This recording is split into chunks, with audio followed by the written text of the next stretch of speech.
আল্লাহ তাবারাকা ওয়া তাআলা আমার তিলাওয়াতকৃত আয়াতের মধ্যে মাত্র 2টি গুণের কথা বলছেন। এই 2টি গুণ যদি থাকে, রব্বুল আলামিন বলেছেন কানাত লাহুম জান্নাতুল ফিরদাউস। বান্দা, এই 2টি গুণে যদি তুমি গুণান্বিত হতে পারো, আমি রব্বুল আলামিন তোমাকে সর্বশ্রেষ্ঠ জান্নাত জান্নাতুল ফিরদাউসের মেহমান বানায়া দেব। আপনাদের সকলের কাছে জানতে চাই, আমরা কি সর্বশ্রেষ্ঠ জান্নাত জান্নাতুল ফিরদাউসের মেহমান হতে চাই? সবাই মহব্বতে বলেন, আমরা কি জান্নাতুল ফিরদাউসের মেহমান হতে চাই? মাশাআল্লাহ, আমরা জান্নাতুল ফিরদাউসের মেহমান হতে চাই। তাহলে গুণ লাগবে কয়টা? মাশাআল্লাহ, গুণ লাগবে কয়টা? গুণ লাগবে মাত্র 2টা। আল্লাহ নিজে বলতেছেন, ইন্নাল্লাযীনা আমানু ওয়া আমিলুস সালিহাতি কানাত লাহুম জান্নাতুল ফিরদাউসি নুজুলা। আমার ইমানদার ভাইয়েরা, খুব ভালো করে কোরআনের কথা শ্রবণ করুন। আল্লাহ সুবহানাহু ওয়া তাআলা বলেন, বান্দারে, জান্নাতুল ফিরদাউসের মেহমান কারা কারা হবে আল্লাহ তালিকা বর্ণনা করেন। 1 নাম্বার গুণ থাকতে হবে তোমার ঈমান। ও বান্দা, 1 নাম্বার গুণ থাকতে হবে তোমার ঈমান। সুতরাং আমাদের সকলের ঈমান নামক সম্পদ আছে না নাই? 2 নাম্বার আল্লাহ বলেন ওয়া আমিলুস সালিহাত। বান্দা, ঈমানের পরে তোমার যদি নেক আমল থাকে, আমলে সালিহা থাকে, এই 2টি গুণে গুণান্বিত হতে পারলে বান্দা এমন একটা জান্নাত তোমাকে দান করব। আল্লাহ অন্য আয়াতের মধ্যে আরো সুন্দর করে বলেন, ইন্নাল্লাযীনা আমানু ওয়া আমিলুস সালিহাতি লাহুম জান্নাতুন তাজরি মিন তাহতিহাল আনহার যালিকাল ফাওজুল কাবীর। আল্লাহ তাআলা বলেন, ইন্নাল্লাযীনা আমানু, ও বান্দা, 1 নাম্বার হইল ঈমান, ওয়া আমিলুস সালিহাত। বান্দারে, ঈমানের পরে যদি নেক আমল থাকে, আমি রব তোমাকে এমন একটা জান্নাত দেব, যেই জান্নাতের তলদেশে নহর জারি থাকবে। নহর মানে জান্নাতি নহর জারি থাকবে। আর বান্দা শোনো, যালিকাল ফাওজুল কাবীর। আর মুমিনদের জন্য জান্নাতে প্রবেশ করাটাই হইল সবচেয়ে বড় সফলতা, ঠিক কিনা? দুনিয়ার জিন্দেগিতে 1000 কোটি টাকার ব্যবসা যদি করে, আমরা তাকে সফল মনে করি, করে কি করি না? দুনিয়ার জিন্দেগিতে কোটি টাকার মালিক হলে নিজেকে সফল মনে করে, 1000 কোটি টাকার মালিক হলে নিজেকে সফল মনে করে। মানুষের কাছে বলে বেড়ায়, বলে দোস্ত রে, কোটি কোটি টাকার ব্যবসা আমার আছে, ওই ব্যবসার সুবাদে আমি লন্ডন যাই, আমেরিকা যাই, কানাডা যাই, কত দেশে যাই। নিজেকে নিজে কোটি টাকার মালিক হলে সফল মনে করে। আল্লাহ বলে, বান্দা, কোটি টাকার মালিক হওয়া সফলতা নয়, দামি গাড়ির মালিক হওয়া সফলতা নয়। বান্দারে, বিশাল ব্যয়বহুল বাড়ির মালিক হওয়া সফলতা নয়। একজন ঈমানদার তখনই সফল হবে যখন মুমিন বান্দা তার চিরস্থায়ী জান্নাতে প্রবেশ করতে পারবে। সুবহানাল্লাহ। একজন মুমিন তো তখনই সে সফল হবে যখন সে তার চিরস্থায়ী জান্নাতে প্রবেশ করতে পারবে। এর আগে তো কেউ সফল না। দুনিয়ার জিন্দেগিতে কোটি কোটি টাকার মালিক, বাড়ি গাড়ির মালিক, নিজেকে অনেক কিছু মনে করে, করে কি করে না? আমার ভাইয়েরা কথা বলেন, করে কি করে না? করে। এগুলা সফলতা নয়। সফলতার একমাত্র জায়গা হলো জান্নাত। যখন আপনি জান্নাতে প্রবেশ করতে পারলেন, তখন আপনি নিজেকে বলতে পারবেন, আমি একজন পাক্কা সফল, একজন ঈমানদার, আমার চিরস্থায়ী জান্নাতের মালিক আমি হতে পারলাম। সুবহানাল্লাহ।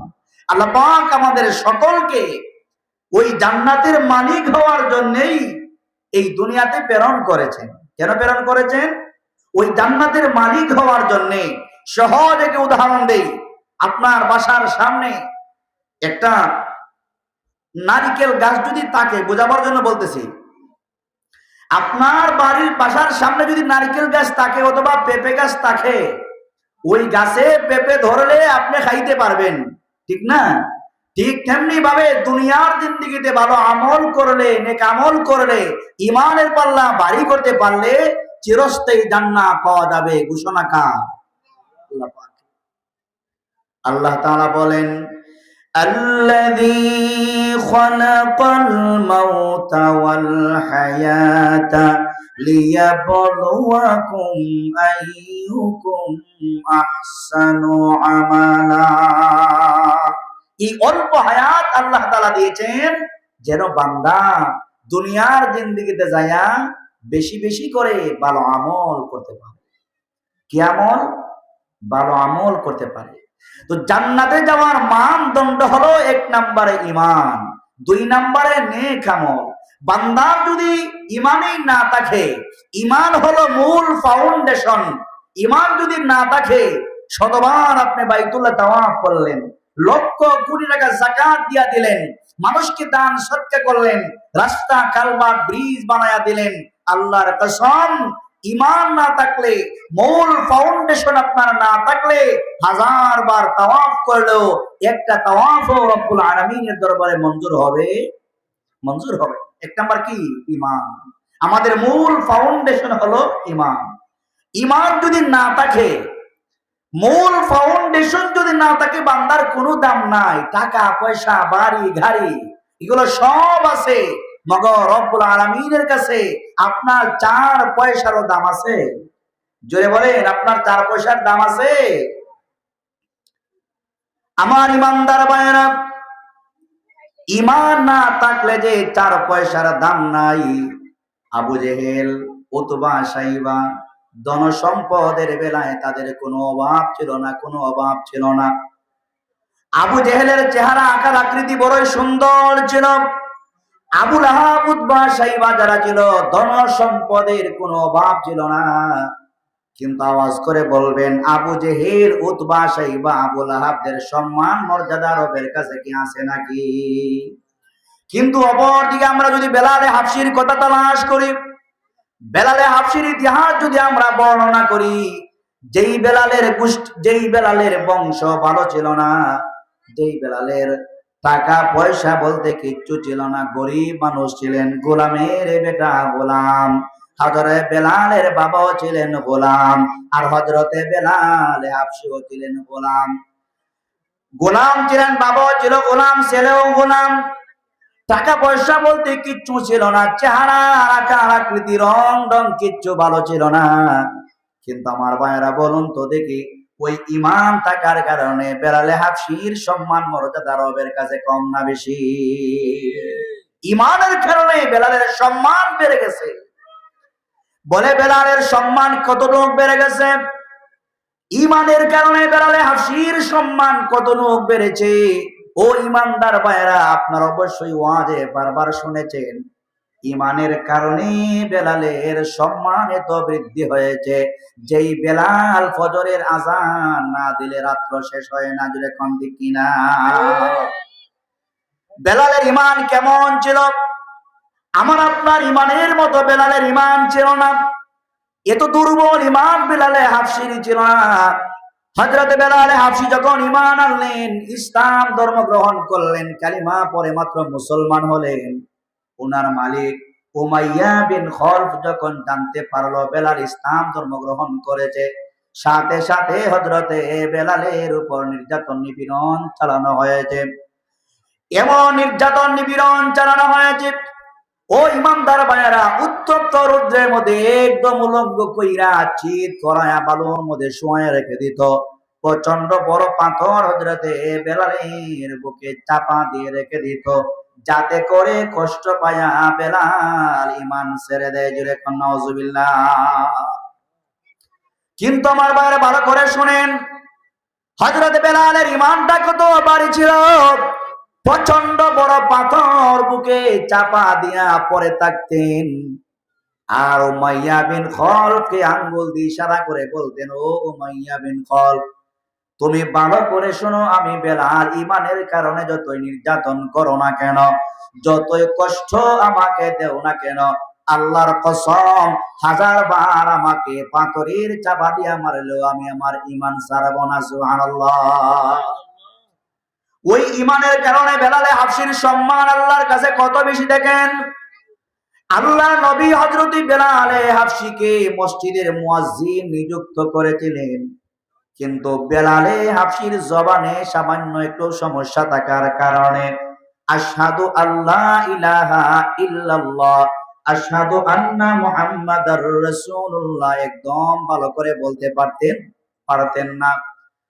এই কারণে মক্কার কাফেররা হযরত বেলালকে নিয়ে ঠাট্টা মশকারি করত, হযরত বেলালকে নিয়ে হাসি তামসা করত, আর বলতো আব্দুল্লাহর বেটা মুহাম্মদ এমন একটা মানুষকে মসজিদের মুয়াজ্জিন বানায়া দিছে যার জবান ভালো না, জবান সহি শুদ্ধ না, আজানটা পর্যন্ত সহি শুদ্ধ করে দিতে পারে না। মুহাম্মদ আর কোনো ভালো মানুষ পাইল না, ওই বেলালকে মসজিদের মুয়াজ্জিন বানায়া দিছে। বেলালকে নিয়ে তারা হাঁটি ঠাট্টা মশকারি করে।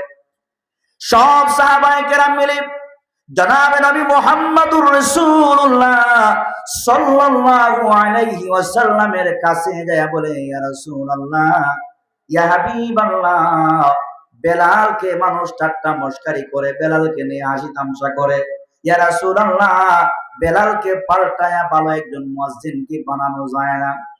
ওগো আল্লাহর নবী, আমরা সহ্য করতে পারি না। কাফের মুশরিকরা ইসলাম নিয়ে ঠাট্টা মশকারি করে, আপনার সাহাবীকে নিয়ে তারা মশকারি করে, নবী গো আপনাকে নিয়ে তারা ঠাট্টা মশকারি করে।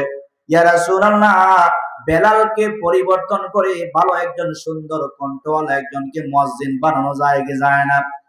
আল্লাহর হাবিব ইসলামের শর্তে সাহাবায়ে কেরামদের পরামর্শ ক্রমে সুন্দর কণ্ঠওয়ালা একজনকে মুয়াজ্জিন বানায়া দিলেন।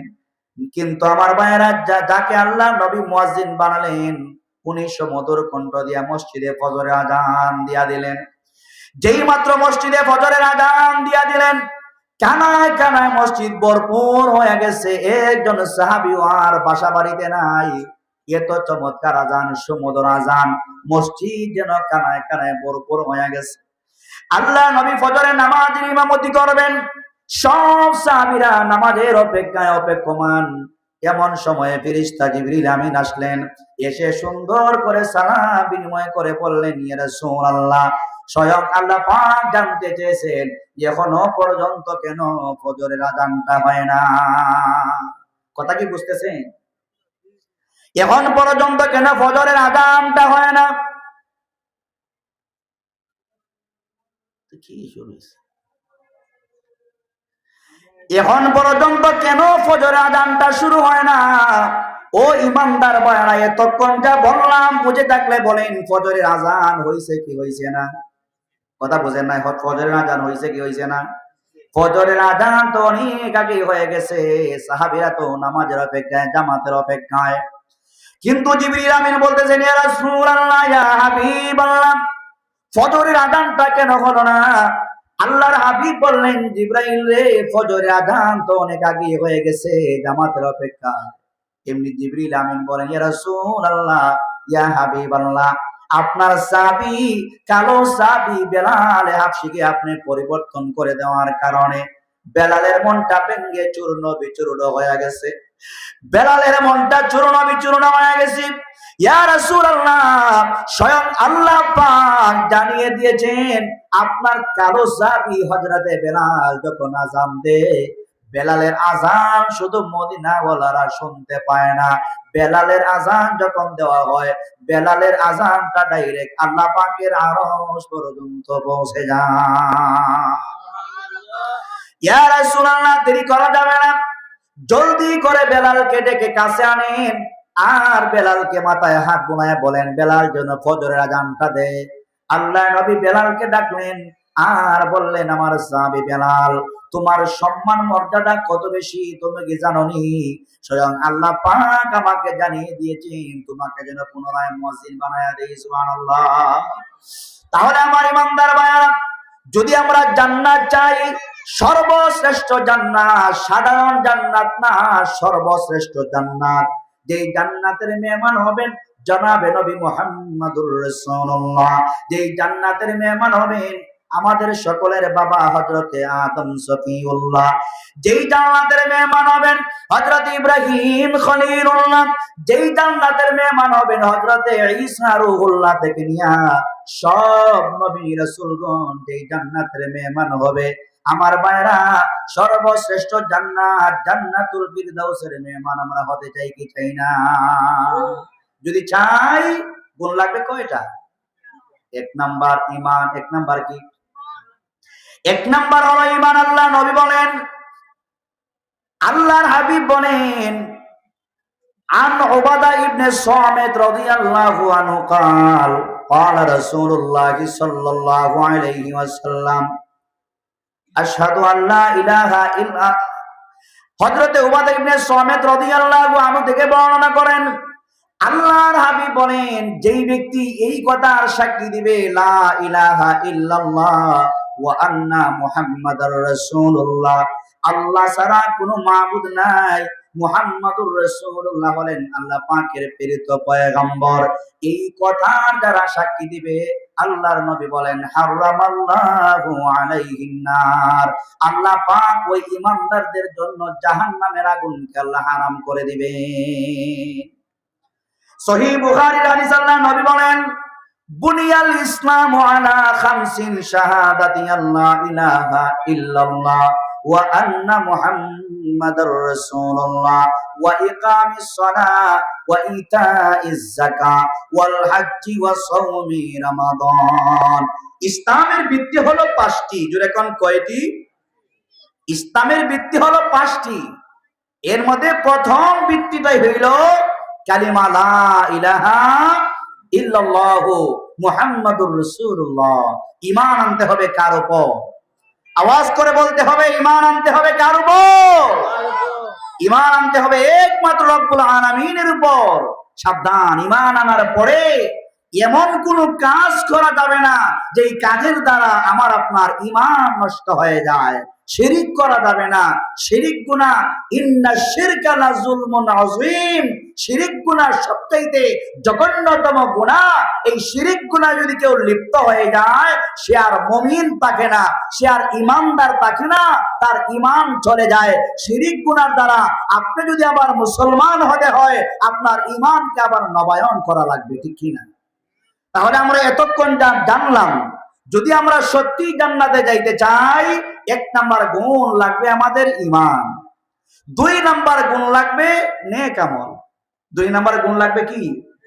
নেক আমল। নেক আমল তো আর আমাদের চোখের সামনেই, নেক আমলের কত স্তর আছে।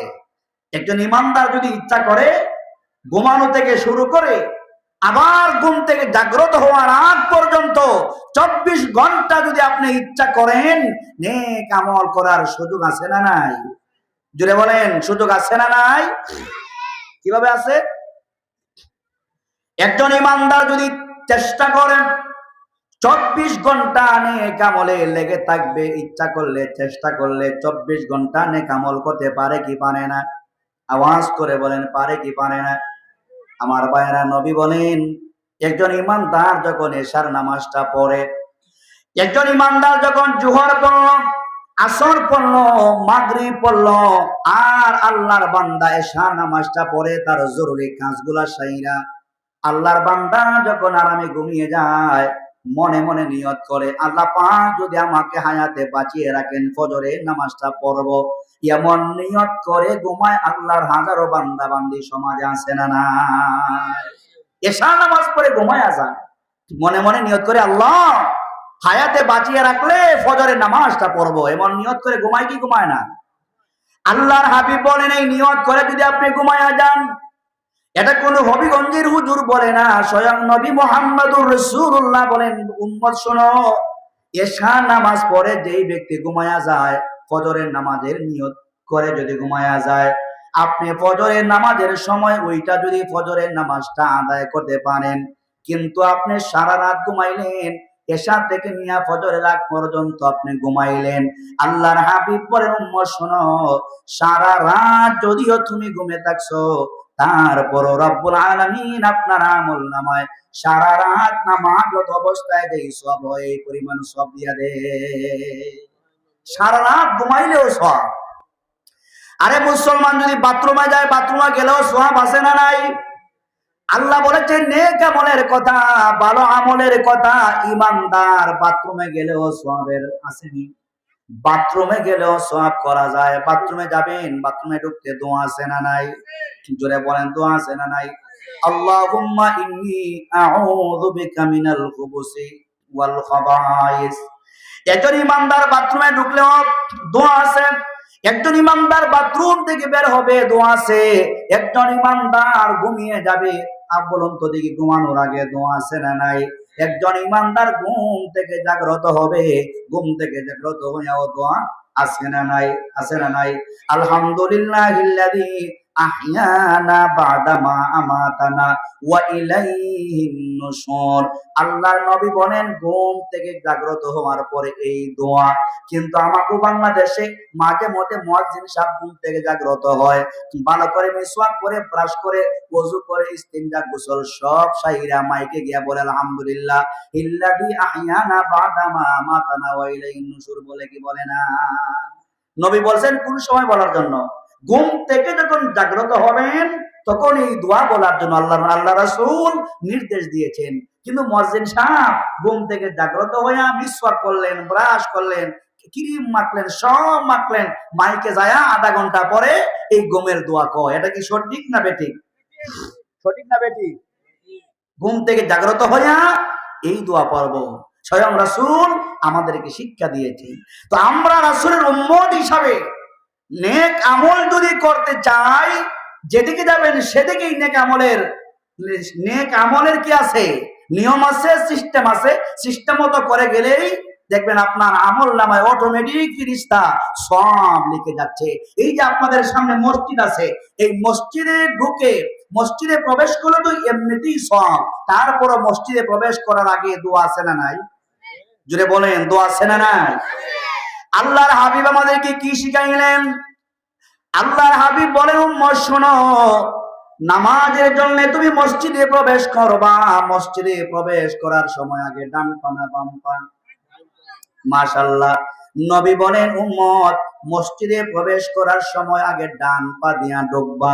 বান্দারে, মসজিদে প্রবেশ করার পরে মুসল্লি যদিও না থাকে, কমপক্ষে মসজিদে রহমতের ফেরেশতা আছে। এই জন্য রাসূল শিক্ষা দিয়েছেন মসজিদে প্রবেশ করার সময় সালাম দিয়া প্রবেশ করা। সুবহানাল্লাহ। মসজিদে প্রবেশ করব কি দিয়া? কারণ মসজিদে রহমতের ফেরেশতা আছে না নাই? জোরে বলেন, আছে না নাই? মসজিদে ঢুকবেন আপনি ডান পা দিয়া, আর ঢোকার সময় দোয়া আছে, আল্লাহুম্মা আফতাহলি আবওয়াবা রাহমাতিক। আল্লাহর কাছে দোয়া করলেন, পরওয়ারদিগার, আমি আমার নামাজের জন্য আপনার ঘর মসজিদে ঢুকলাম, রহমত আর বরকত দিয়া আমাকে ভরপুর করে দেন। নামাজ সমাপ্ত করেন। নামাজ সমাপ্ত করার পরে আবার যখন মসজিদ থেকে বের হয়ে যাবেন, কারণ আপনার ব্যবসা আছে, চাকরি আছে, কাজকর্ম আছে, ডিউটি আছে, এগুলো করা লাগবে। নবী আমার শিক্ষা দিয়েছেন, উম্মত মসজিদ থেকে যখন বের হইবা আগে বাম পা দিয়া বের হইবা, আর দোয়া পড়বা, আল্লাহুম্মা ইন্নী আসআলুকা মিন ফদলিক। আল্লাহর কাছে বলবা, পরওয়ারদিগার, নামাজ পড়লাম, আপনার হুকুম ছিল নামাজ পড়া, নামাজ পড়লাম, আপনি রহমত দিয়েছেন, বরকত দিয়েছেন, এখন আমি ব্যবসায় যাব, চাকরিতে যাব, আমার ব্যবসার চাকরিতে যখন যাব, আল্লাহ দয়া করে আমার রুজির মধ্যে আপনি বরকত দিয়া দিয়ে। এইভাবে দোয়া করা। দোয়া করলে দেখবেন দুনিয়াতে চলা সহজ করে দিবেন কে? আওয়াজ করে বলেন, সহজ করে দিবেন কে? তাহলে ইমানের পরে নেক আমল যদি আমরা ইচ্ছা করি, করতে পারি কি পারি না?